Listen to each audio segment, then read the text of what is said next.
नमस्कार, आप देख रहे हैं लाइव टाइम्स टीवी। आपके साथ मैं हूं वर्षा और मेरा स्ट्रीम प्रसाद दे रहे हैं वीडियो जर्नलिस्ट अजय भाटिया जी। आप लोगों के बीच में हाजिर हैं लाइव तस्वीरें लेकर, और इस वक्त लाइव तस्वीरें लेकर आप लोगों के बीच में आए हैं सोलन के मशरूम अनुसंधान केंद्र से, जहां पर आपको आज बताएंगे कि मशरूम अनुसंधान केंद्र द्वारा मशरूम का एक पाउडर तैयार किया गया है। देखिए, इस अनुसंधान केंद्र में बहुत सारे मशरूम की वैरायटीज तैयार की जाती हैं। किसानों को प्रशिक्षण दिया जाता है कि किस तरह से वो मशरूम की खेती कर सकते हैं। साथ ही साथ अभी हम जिस लैब में मौजूद हैं वहां पर यहाँ के रिसर्चर, और अगर बात करें तो अनुराधा मैम हैं, जिन्होंने डॉक्टर अनुराधा जी जिन्होंने ये टेक्निक निकाली है, और आपको बताएंगे कि मशरूम का पाउडर तैयार किया गया है। ये खबरें भी आ चुकी हैं, लेकिन खबरें सुनकर आपको लगा होगा कि कौन सा मशरूम है, तो आपको आज बताएंगे कि किस मशरूम से पाउडर तैयार किया गया है, और इसे आटे में बाद अब आप लोगों को विटामिन डी की कमी नहीं रहेगी। विटामिन डी की कमी के लिए हम लोग बहुत सारी दवाइयां लेते हैं, और कई बार जो है घरेलू उपयोग में भी लाते हैं चीजें, लेकिन सबसे बड़ी बात यह है कि मशरूम में सबसे ज्यादा विटामिन डी पाया जाता है। ये बहुत सारे लोगों को जानकारी होगी भी और कुछ को नहीं भी होगी, लेकिन आज आपको बता दें कि मशरूम में सबसे ज्यादा विटामिन डी पाया जाता है, जिसका सेवन करने से आपके लिए एक सस्ते तौर पर जो है विटामिन डी उपलब्ध हो जाता है। वैसे सूर्य की किरणों से भी कहते हैं कि धूप से भी विटामिन डी की कमी पूरी होती है। तो अभी आपको सबसे पहले यहां दिखा देते हैं, यह है ढींगरी मशरूम, जिससे ये पाउडर तैयार किया गया है, और जिसे आटे में मिलाने के बाद जो है विटामिन डी की कमी आप लोगों को पूरी हो सकती है। तो अभी हमारे साथ डॉक्टर अनुराधा जी यहाँ पर मौजूद हैं, जिनसे बातचीत करेंगे और जानेंगे कि कैसे ये तैयार किया गया, और क्या ख्याल आया कि ऐसे लोगों की विटामिन डी की कमी को भी पूरा किया जाता है। मैम, सबसे पहले लाइफ टाइम्स टीम में आपको बहुत स्वागत है। धन्यवाद, बहुत बहुत धन्यवाद जी। तो जिस तरह से मैम अभी आप लोगों ने मशरूम का आटा तैयार किया है, या फिर पाउडर कहते हैं इसे, तो ये किस तरह से इसका सेवन कर सकते हैं और आटे में कैसे इसका उपयोग किया जा सकता है, पहले तो ये जानकारी दें। ठीक है। मशरूम, सबसे पहले मैं आपके चैनल के माध्यम से लोगों को ये भी बताना चाहूँगी कि मशरूम लोग खाते हैं उसके टेस्ट के लिए, लेकिन टेस्ट के साथ साथ मशरूम में और भी बहुत कुछ होता है। जैसे विटामिन डी एक चीज़ है, विटामिन डी का मशरूम एक बहुत अच्छा वेजिटेरियन सोर्स है। स्पेशली वेजिटेरियन डाइट जो लोग लेते हैं उनके लिए इससे अच्छा कोई सोर्स नहीं मिलेगा विटामिन डी का। और हमारे देश में 70 से 80% तक लोग विटामिन डी की कमी की प्रॉब्लम से जूझ रहे हैं। तो यहाँ पे विटामिन डी की प्रॉब्लम अगर हम सॉल्व कर सकें किसी ऐसे भोजन के माध्यम से जो हम अपने रोज की डाइट में हमारे है, तो इसी आइडिया के साथ हम लोगों ने ये सोचा, क्योंकि मशरूम विटामिन डी का अच्छा सोर्स है, और सिर्फ विटामिन डी ही नहीं, उसके साथ साथ बहुत से मिनरल्स और विटामिन बी, प्रोटीन, इन सभी का बहुत अच्छा सोर्स है मशरूम। तो हमने सोचा क्यों ना मशरूम को हम डेली, हम लोग रोटी, चपाती या पराठा हम लोग खाते ही हैं, तो क्यों ना हम उसको उसमें इनकॉर्पोरेट करने की कोशिश करें और मशरूम के पाउडर को मिला के एक आटा तैयार किया जाए जी। तो इसी आइडिया के साथ हम लोग काम कर रहे थे, और साथ में हम लोग Indian institute of millets research के साथ हमारा एक कोलैबोरेटिव प्रोजेक्ट चल रहा है, जहां पर हम मशरूम को मिलेट्स के साथ कंबाइन कर रहे हैं। मिलेट्स होते हैं मोटे अनाज जो कि बहुत पौष्टिक होते हैं अपने आप में, उनमें फाइबर और मिनरल बहुत अच्छा होता है। तो हम लोगों ने एक आटे को बनाने का काम शुरू करा, जहाँ पे हम लोग गेहूं के आटे के साथ साथ में हमने उसमें मिलेट्स जैसे कि ज्वार, बाजरा, रागी का आटा मिलाया, और साथ ही साथ में हमने उसमें मशरूम का भी आटा मिलाया। और इस पर हम लोगों ने रिसर्च करी कि किस कंपोजिशन को हम फाइनल कर सकते हैं, कितना कंटेंट हम उसमें मशरूम का पाउडर डाल सकते हैं जो लोगों को खाने में भी अच्छा लगे। मतलब बहुत ज़्यादा मशरूम पाउडर डाल देंगे तो वो खाने में अच्छा नहीं लगेगा, और साथ साथ में उनकी जो विटामिन डी की रिक्वायरमेंट है, या विटामिन और दूसरे विटामिन है, मिनरल, वो भी उनको भरपूर मात्रा में मिले। तो इस स्टडी में हम लोगों ने ये देखा कि सबसे पहले तो ये जो मशरूम के बारे में मैं बता देती हूँ कि ये जो ढींगरी मशरूम है, इसका हम लोगों ने पहले पाउडर तैयार किया और उसका हम लोगों ने प्रयोग किया है आटे में। तो ये ढींगरी मशरूम बहुत लोग जानते भी होंगे। हमारे देश में अगर हम मशरूम की बात करते हैं तो लोग बटन मशरूम जानते हैं, ठीक है, लेकिन बटन मशरूम के साथ साथ अभी तेजी से जो मार्केट में बढ़ रहा है ढींगरी मशरूम है। इसमें वो सभी फायदे हैं जो आपको बटन मशरूम खाने से मिलेंगे, साथ साथ में इसमें आपको इसको खाने से और कुछ और अच्छी फायदे की चीजें होती हैं, जैसे कि इसको खाने से कोलेस्ट्रॉल कम होता है, ठीक है, तो विटामिन डी बढ़ेगा, और साथ साथ कोलेस्ट्रॉल कम होगा तो हार्ट रिलेटेड प्रॉब्लम्स इनको होती हैं वो भी कम होंगी। तो इस मशरूम, और दूसरा ये मशरूम बहुत आसानी से उग सकता है और बहुत आसानी से सूख सकता है। मशरूम के साथ प्रॉब्लम क्या होती है कि इनकी शेल्फ लाइफ बहुत कम होती है, बहुत जल्दी खराब होने लगते हैं, 1 से 2 दिन में खराब होने लगते हैं। तो अगर हम इनको ड्राई कर लें, सुखा लें, तो सुखाने के बाद हम इसे 1 साल तक रख सकते हैं। तो कई बार फार्मर्स मशरूम उगा लेते हैं लेकिन उसको बेच नहीं पाते हैं, तो ऐसे में इस मशरूम को आसानी से सुखा सकते हैं और सुखा के इसका पाउडर बना सकते हैं। अब फिर उसके बाद सवाल ये आता है कि उस पाउडर को हम कहाँ इस्तेमाल करें। तो इस तरीके के प्रोडक्ट हम लोग बना सकते हैं। जैसे कि ये आटा है, मशरूम युक्त आटा इसको आप बोल सकते हैं। तो इसका हमने सुखा के पाउडर बना लिया और उस पाउडर को हमने फिर अलग अलग रेशियो में मिलेट्स, जो मोटे अनाज होते हैं, उनका आटा और गेहूं के आटे के साथ मिला के एक मिश्रण तैयार किया है आटे का, जो खाने में भी अच्छा होगा और आपकी विटामिन डी की, प्रोटीन की रिक्वायरमेंट को पूरा करेगा। जी मैम, सवाल एक यहाँ पर ये भी रहेगा, ये तो ढींगरी मशरूम है और अमूमन बाजारों में बिकने वाला जो बटन मशरूम है वो ज्यादा मिलता है और लोग उसका सेवन ज्यादा करते हैं। तो ये ढींगरी मशरूम ही क्यों इसमें आपने इस्तेमाल किया, दूसरा बटन मशरूम क्यों नहीं इस्तेमाल किया गया? ढींगरी मशरूम, जैसे कि मैं बता रही थी, एक तो ये आसानी से उग जाता है और आसानी से सूख जाता है। सबसे ज्यादा जरूरी ये है कि आसानी से जब सूख जाता है तो उसको आसानी से पाउडर बनाया जा सकता है और उसको आटे में इस्तेमाल किया जा सकता है। बटन मशरूम आसानी से सुखाया नहीं जा सकता है और कई बटन मशरूम को सुखाने पे कई बार वो काला भी पड़ता है। तो आसानी से पाउडर बनने की वजह से हमने इस मशरूम को यूज किया है। जी, तो बटन मशरूम को थोड़ा सूखने में भी समय लगता है और अमूमन आपने भी घरों में देखा होगा, अगर आप ज्यादा दिन उसे छोड़ देते हैं, बनाते नहीं हैं, तो वो खराब होना शुरू हो जाता है और काला पड़ने पर मशरूम नहीं खाना चाहिए। क्योंकि हम मशरूम अनुसंधान केंद्र में हैं, मशरूम के बारे में और भी जानकारी लेंगे। फिलहाल अभी बात करते हैं मैम, इसमें आपने कहा कि बाकी बाजरा का सभी चीजों के आटे जो है मिक्स किए गए हैं, क्या हमारे घरों में मिलने वाला आटा और इस मशरूम का पाउडर क्या उसमें इस्तेमाल किया जा सकता है? बिल्कुल, जो यहाँ पे मैंने बनाया है वो कोई भी आसानी से घर पे भी बना सकता है। गेहूं का आटा हम सभी के घर में होता है और आजकल बहुत से लोग ज्वार, बाजरा, रागी जैसे आटे पहले से, बहुत पुराने समय से भी हमारे देश में खाया जाता रहा है, लेकिन बीच में धीरे धीरे कम हो गया था। फिर से लोगों ने ये जानने के बाद कि मोटे अनाजों में बहुत अच्छे पोषक गुण होते हैं, उसके आटे खाने शुरू कर दिए। मोटे अनाजों में एक प्रॉब्लम जो होती है, उसकी चपाती अच्छे से बनती नहीं है, लेकिन गेहूं की चपाती अच्छे से बन जाती है। तो कुछ पोर्शन अगर आप मोटा अनाज का इसमें मिला देते हैं गेहूं के आटे में, तो आप चपाती बना सकते हैं। तो इस आटे को तैयार करने के लिए हम लोगों ने क्या किया है, हमने 70% गेहूं का आटा लिया। आप लोग घर पे भी कोई भी बना सकता है।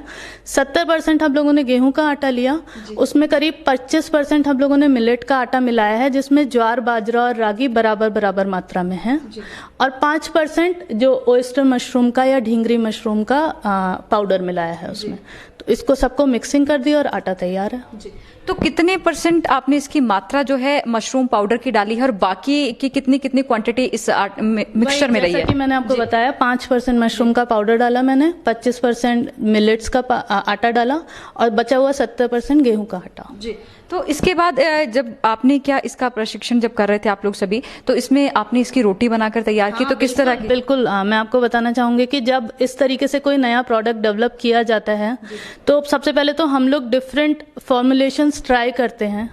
हमने 5% मशरूम भी बनाकर देखा, 15% भी देखा, 10% भी देखा, और इसी तरीके से मिलेट भी, और वो हम अलग अलग फॉर्मुलेशन की चपाती बनाते हैं और लोगों को टेस्ट कराकर देखते हैं, उनसे स्कोर्स लेते हैं। हम देखते हैं कि कौन सा जो चपाती है वो लोगों को ज्यादा पसंद आ रही है। तो ये प्रॉपर साइंटिफिक तरीका होता है कि कोई भी प्रोडक्ट, और जिस प्रोडक्ट की एक्सेप्टेबिलिटी अच्छी आती है, जो ज्यादा से ज्यादा लोगों को पसंद आया होता है, फिर हम आगे जाके फिर हम उसको एनालाइज करते हैं कि उसमें क्या न्यूट्रिशनल कंपोजिशन है। क्योंकि किसी भी फूड प्रोडक्ट के लिए सबसे इंपॉर्टेंट तो ये होता है कि वो खाने योग्य होना, लोगों को अच्छा लगना चाहिए, तभी लोग उसको खाएंगे, वरना नहीं खाएंगे, भले ही कितना भी विटामिन डी मिल रहा हो। तो इस पाउडर को आटे में मिलाने के बाद क्या इसके स्वाद में भी चेंजेस आते हैं? देखिए, थोड़ा सा आप चाहे कोई मोटा अनाज मिलाते हैं गेहूं के आटे में या मशरूम का आटा भी मिलाते हैं, जब भी आप कोई नया इंग्रेडिएंट मिलाएंगे तो फ्लेवर थोड़ा सा चेंज होगा। क्वेश्चन ये होता है कि एक्सेप्टेबल है या नहीं, मतलब आपको पसंद आ रहा है या नहीं। तो वही हमको रिसर्च से पता चला कि 5% तक अगर मशरूम पाउडर मिलाते हैं तो वो अच्छा लगता है खाने में। उससे अगर ज्यादा अगर आप बढ़ाएंगे तो हो सकता है रोटी बनने में भी प्रॉब्लम आ सकती है और फ्लेवर पे भी असर पड़ सकता है। और साथ ही मशरूम का पाउडर महंगा भी, मतलब ये सस्ती चीज नहीं है, क्योंकि मैं आपको बता दूं मशरूम में 90% पानी होता है। तो अगर हम 1 किलो मशरूम को सुखाते हैं तो 100 ग्राम ही पाउडर हमारे पास आता है। तो इस पाउडर अगर हम गेहूं के आटे से तुलना करें तो महंगा भी होता है, तो बहुत ज़्यादा मात्रा में अगर हम डालेंगे तो वो महंगा भी हो जाएगा आटा। तो 5% जो है वो रिसर्च के अकॉर्डिंग सही था। तो इसका मतलब ये है कि आपको जो आटा, क्योंकि पहले तो ये काफी ज्यादा क्वांटिटी में लगेगा जब ये गीला है, जब इसमें पानी है, नमी है, लेकिन जब सुखाने के बाद जो है इसकी क्वांटिटी कम हो जाएगी, उसमें आपको ज्यादा लगेगा और उसके बाद जो है ये आटा भी महंगा हो जाएगा। मतलब अगर मशरूम का पाउडर आप 1 ग्राम भी खा रहे हैं तो वो सिर्फ 1 ग्राम पाउडर आपका 100 ग्राम ताजा मशरूम खाने के बराबर है। मैम, जिस तरह से अभी आटा तैयार किया गया, यहाँ तो इसका पहचान नहीं हो पा रही कि कौन सा मशरूम का पाउडर है, तो आप जरा हमें बता देंगे कि कौन कौन से आटा इसमें आपने रखे हैं अभी। ये जो मशरूम आपने देख लिया, इसी मशरूम को अगर हम सुखा के इसका पाउडर बना लेंगे तो कुछ इस तरीके से पाउडर बन जाता है। और उसी पाउडर को जब हम लोग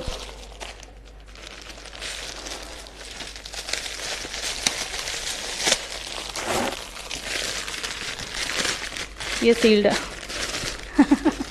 आप ऐसे ही देख लीजिए, इस तरीके से दिखता है।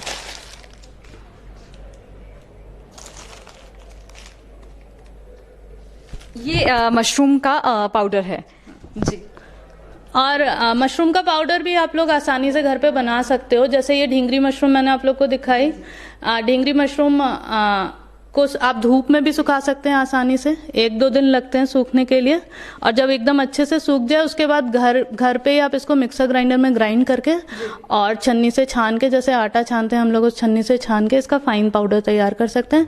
और इस पाउडर को बहुत सारे लोग हेल्थ सप्लीमेंट की तरह भी लेते हैं, क्योंकि ओयस्टर मशरूम में, जैसे मैं बता रही थी, कोलेस्ट्रॉल कम करने की क्षमता होती है, साथ ही साथ ब्लड प्रेशर कंट्रोल करता है और डायबिटीज कंट्रोल करता है।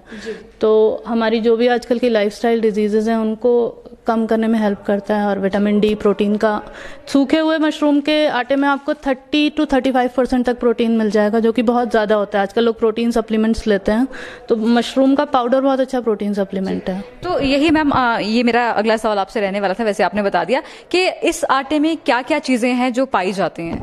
हाँ जी।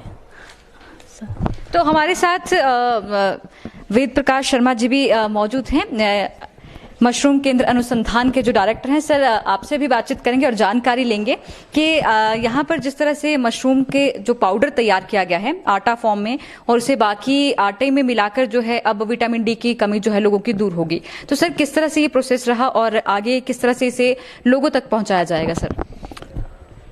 देखिए, कुंभ अनुसंधान निदेशालय में पिछले कुछ वर्षों से लगातार हम विभिन्न तरह के मशरूम के वैल्यू एडेड प्रोडक्ट्स बनाने की ओर प्रयासरत हैं।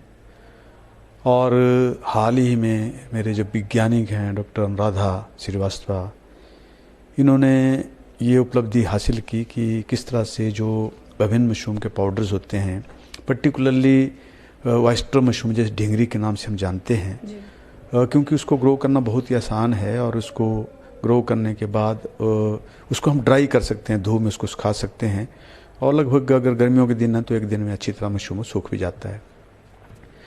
तो उसको सब्जी के रूप में, अगर फ्रेश हो तो सब्जी के रूप में प्रयोग कर सकते हैं। और ड्राई जब हो गया तो 6 महीने के बाद भी उसको भंडारण करके हम उसको गर्म पानी में, बोलते पानी में डालेंगे और लगभग 5 मिनट के द्वारा वो रिहाइड्रेट हो जाता है और दोबारा से ओरिजिनल शेप वो ग्रहण कर लेता है। तो उसका प्रयोग हम सब्जी के रूप में कर सकते हैं। लेकिन लगातार उपलब्धता करने के लिए उसी मशरूम के, उसी ढींगरी का जो मशरूम है उसका ड्राई करने के बाद हमने पाउडर बनाया और उसका 5% हमने जो आटा है, जिसमें गेहूं का आटा और दूसरे मिलेट्स के आटे थे 2-3 जिसमें मिक्स किए गए, उनको हमने मिक्स किया और आटा बनाया, जिसका लाइफ 5-6 महीने तक बिल्कुल रह जाता है। और उसका मैंने एनालिसिस किया तो हमने पाया कि प्रोटीन की मात्रा बढ़ी, क्योंकि मशरूम में प्रोटीन ज़्यादा होता है तो नेचुरली उसका मशरूम का प्रोटीन बढ़ा। और प्रोटीन बढ़ने के बाद जो सबसे बड़ी विशेषता थी कि इसके अंदर जो विटामिन डी कंटेंट, क्योंकि आपको मालूम होगा कि जितने भी जो साग सब्जी खाने वाले लोग हैं उनके लिए जो एकमात्र स्रोत है विटामिन डी का, वो मशरूम की सब्जी है। तो वो जो विटामिन डी कंटेंट है काफ़ी उसमें बढ़ा और लगभग इतना हो गया कि 600 इंटरनेशनल यूनिट से ज़्यादा उसमें पाया गया पर ग्राम। और ये ऐसी मात्रा है कि किसी भी इंसान के लिए, अगर वो डेली रोटी खाता है, क्या 2 रोटी खाता है, तो उसकी जो रिक्वायरमेंट है विटामिन डी की वो पूरी हो जाती है। तो इस तरह से मुझे लगता है कि आज हर तीसरा चौथा आदमी भारतवर्ष में विशेषकर देखें तो विटामिन डी की डेफिशिएंसी से ग्रस्त है और हर रोज़ हम रोटी चावल खाते ही हैं। तो इस तरह से अगर रोटी के अंदर हम इस तरह के फोर्टिफाई करके उसको विटामिन डी फोर्टिफाइड बनाते हैं तो हर आदमी के लिए जो विटामिन डी की कमी है वो दूर हो सकती है। विशेषकर शहरों में रहने वाले जो लोग हैं उनमें विटामिन डी की काफ़ी कमी पाई जाती है, क्योंकि जो विटामिन डी है वो ज़्यादातर धूप से मिलती है सुबह या नॉनवेज से मिलती है, लेकिन जो शाकाहारी लोग हैं उनके लिए बहुत अच्छी एक उपलब्धि हो सकती है। हमने टेक्नोलॉजी डेवलप की क्योंकि जो हमारा मैंडेट है टेक्नोलॉजी को डेवलप करना होता है, लेकिन इसके साथ ही हमारा जो एक्सटेंशन विंग है उसमें भी हम इस टेक्नोलॉजी को ट्रांसफ़र करने की पूरी कोशिश करते हैं। हमारा जो वेबसाइट है उसके ऊपर हम ऑलमोस्ट पर हर हफ्ते में डाल देते हैं कि कौन कौन सी टेक्नोलॉजी नई आई हैं। और इस वेबसाइट को, क्योंकि आजकल तो आपको मालूम है कि आजकल इंटरनेट का ज़माना है, हर कोई वेबसाइट को देखता रहता है और जो लोग इंटरेस्टेड लोग होते हैं, जो स्टेक होल्डर्स होते हैं, हमारे से संपर्क करते हैं और सीधा हम उनको टेक्नोलॉजी को ट्रांसफ़र करते हैं। इसके साथ ही आपको मालूम होगा कि भारतवर्ष में 720 के करीब कृषि विज्ञान केंद्र जो कि भारतीय कृषि अनुसंधान परिषद के अंग हैं, उनके साथ भी हम इसको साझा करते हैं टेक्नोलॉजी को। और हमारा एक जो एग्री बिजनेस सेंटर दिल्ली में ICR का, उनके साथ ही हम अपनी टेक्नोलॉजी को शेयर करते हैं। इसके साथ ही जो ITMU एक इंस्टीट्यूट टेक्नोलॉजी मैनेजमेंट यूनिट है, उसमें भी टेक्नोलॉजी को जो डेवलप किया जाता है, उस विंग का काम ही टेक्नोलॉजी को फर्दर स्टेक होल्डर्स तक या किसानों तक या जो भी इसके जो स्टेक होल्डर्स हैं उन तक पहुंचाना उनका जिम्मा होता है और उस जिम्मेवारी को वो लोग अपना निभाते रहते हैं। जी सर, सवाल एक ये भी रहेगा क्योंकि मशरूम जब फ्रेश हैं तो सब्जी बनाने तक ही वो जल्दी ही बना लेनी चाहिए क्योंकि उसके बाद खराब होना भी शुरू हो जाता है, लेकिन ड्राई करने के बाद उसको पाउडर फॉर्म में लाने के बाद इसके कितने समय तक इसकी समय अवधि बढ़ जाती है सर? कब तक इसको यूज कर सकते हैं? देखिए, अगर उसकी पैकिंग के ऊपर बहुत ज़्यादा निर्भर करता है कि उसकी जो पैकिंग है प्रॉपर की जाती है, तो मुझे लगता है कि लगभग 1 वर्ष तक उसका जो है उसको शेल्फ लाइफ, उसका टिकाऊ क्षमता उसकी बनी रहती है। जी। तो सर, जितने भी अब हमारे काफ़ी सारे, अगर हिमाचल प्रदेश में बात करें तो खुम्ब उत्पादक बहुत सारे बढ़ चुके हैं। यदि उनके लिए अगर आप कोई मैसेज देना चाहें कि वो कैसे इसका इस्तेमाल कर सकते हैं, कैसे पाउडर बना सकते हैं सर? मैं सभी को मैसेज देना चाहता हूँ क्योंकि ज़्यादातर जो हिमाचल के ग्रोवर्स की अगर बात करें, इवन पूरे भारतवर्ष की करें, तो अभी भी हम लोग बटन मशरूम की ओर ज़्यादा आकर्षित होते हैं, जबकि ढेंगरी जैसा मशरूम जो ऑयस्टर मशरूम के नाम से हम जैसे जानते हैं, इसको ग्रो करना बहुत ही आसान है। हमें इसमें खाद बनाने की ज़रूरत नहीं होती, केसिंग मिट्टी की ज़रूरत नहीं होती, और इसमें अलग अलग तरह की प्रजातियाँ जिसको हम 12 डिग्री सेंटीग्रेड से लेके 32 डिग्री सेंटीग्रेड या उससे भी थोड़ा ऊपर तक हम ग्रो कर सकते हैं। तो कोई भी जो भी सबस्ट्रेट उनके पास अवेलेबल है उसको लीजिए, गर्म पानी में भून के रखिए 1-2 घंटे, और उसके बाद उसको पानी उसका नितरने दीजिए। उसके बाद उसमें बीज मिलाई और मशरूम का कल्टीवेशन शुरू कर दीजिए, और जो भी तापमान अवेलेबल है उसके मुताबिक आप स्पीसीज का चयन कीजिए। तो बड़ी लो कॉस्ट में कोई भी उत्पादक, कोई भी किसान भाई बहन गांव में कहीं पे भी इस मशरूम का उत्पादन कर सकते हैं। और उसके बाद जो रख रखाव है, क्योंकि जैसा आपने भी कहा कि मशरूम की जो टिकाऊ क्षमता है वो कम होती है, लेकिन ये मशरूम ऐसा है क्योंकि इसकी 1-2 दिन तो 2 दिन तो इसका सेल्फ लाइफ है फ्रेश का। अगर प्रयोग आता है तो ठीक है, अदरवाइज उसको धूप में सुखा दीजिए। सुखाने के बाद एक और बहुत बड़ी बात ये होगी कि जो विटामिन डी कंटेंट है, जब हम उसको धूप में सुखाएंगे तो उसके विटामिन डी कंटेंट में कई गुना वृद्धि हो जाएगी। और सुखाने के बाद आप 6 महीने रखिए, 1 साल तक रखिए। जब भी आपने इसका सब्जी बनाना है, उबलते पानी में इसको डालिए, 5 मिनट के बाद दोबारा वो रिहाइड्रेशन उसका हो जाता है, पानी ऑब्जर्व कर लेता है और ओरिजिनल शेप में आ जाता है। 1 किलो फ्रेश मशरूम को सुखाएंगे ढिंगरी को, तो लगभग वो 100 ग्राम बचेगा। जब 100 ग्राम को आप दोबारा 6 महीने बाद, 1 साल बाद गर्म पानी में डालेंगे 5 मिनट के लिए, तो लगभग 9 से 9.5 ग्राम दोबारा से मशरूम वो फ्रेश मशरूम बन जाएगा। तो इस तरह से जो एक भंडारण की समस्या थी, मार्केटिंग की समस्या थी, मुझे लगता है कि वो काफ़ी हद तक हम सॉल्व कर सकते हैं और हम जन जन तक मशरूम को इसको पहुंचा सकते हैं। क्योंकि अगर पाउडर फार्म में बनाते हैं, ऐसे भी नहीं खाना है आपने, तो आप इसका पाउडर बनाइए, सुबह उठ के 1 चम्मच 4-5 ग्राम इसका पाउडर खा लीजिए। मुझे लगता है कि आपको स्वस्थ रहने के लिए मशरूम बहुत ही लाभप्रद होगा, क्योंकि इसके अंदर एक ऐसा कंपाउंड पाया जाता है जिसे लोवास्टैटिन के नाम से जानते हैं, जो कोलेस्ट्रॉल को कम करने में बहुत ही प्रभावी है। तो हम अपने को स्वस्थ रख सकते हैं। मशरूम को ग्रो करना बहुत आसान है, इसकी टिकाऊ क्षमता को बनाए रखना बहुत आसान है, और इस तरह से विभिन्न रूपों से हम इस मशरूम का जो है प्रयोग कर सकते हैं। जी सर, एक सवाल ये भी रहेगा, क्योंकि जिस तरह से अमूमन बाजारों में जो है हमें बटन मशरूम ही देखने को मिलता है और ढींगरी मशरूम जो है कम मिलता है देखने को, इन दोनों में कितने डिफरेंस है विटामिन और विटामिन डी को लेकर सर, ये भी जानना चाहेंगे कि दोनों में कितना डिफरेंस है? बहुत ज्यादा नहीं है, लेकिन जब इसको सुखाया जाता है धूप में, अगर सुखाएंगे तो इससे कई गुना विटामिन डी की वृद्धि होती है। अब अगर फ्रेश मशरूम की बात करें तो बटन मशरूम में थोड़ी सी विटामिन डी कंटेंट थोड़ा ज्यादा होता है, थोड़ा सा, लेकिन बहुत ज्यादा अगर ऐसे समझें कि बहुत ज्यादा डिफरेंस इन दोनों के जो भी न्यूट्रिशनल प्रोफाइल होता है उसमें होता है, वैसा नहीं है जी। तो बातचीत के लिए सर धन्यवाद। थैंक यू वेरी मच, बहुत बहुत धन्यवाद। धन्यवाद मैम बातचीत के लिए। थैंक यू जी। तो अभी आप ये लाइव तस्वीरें देख रहे थे मशरूम अनुसंधान केंद्र सोलन से, जहां पर आपको जानकारी दी कि मशरूम से बनाए गए पाउडर से अब आप लोगों को ज्यादा सोचने की जरूरत नहीं है, क्योंकि आपके घर पर भी आपको उपलब्ध होंगे। तो इस पाउडर से आपको विटामिन डी की कमी दूर होगी और कोलेस्ट्रॉल भी आपका कम होगा। तो ये आपके स्वास्थ्य के लिए कुछ फायदे हैं जो मशरूम से आज हमें जानकारी मिली है, और इसे आपको नॉर्मल आटे में मिलाना है। कुछ लोग ये ना समझे कि सिर्फ आपको मशरूम का आटा ही तैयार करके चपाती बनानी है, ऐसा नहीं है। आपको मशरूम का पाउडर लेकर दूसरे आटे में मिक्स करना है, जिससे आप चपाती तैयार करेंगे तो आपके शरीर से विटामिन डी की कमी जो है दूर हो सकती है। तो इसी तरह देखते रहिए लाइफ टाइम्स टीवी। आपके साथ मैं हूं वर्षा, मेरा स्ट्रीम प्रसाद दिया वीडियो जर्नलिस्ट अजय भाटिया जी ने। धन्यवाद।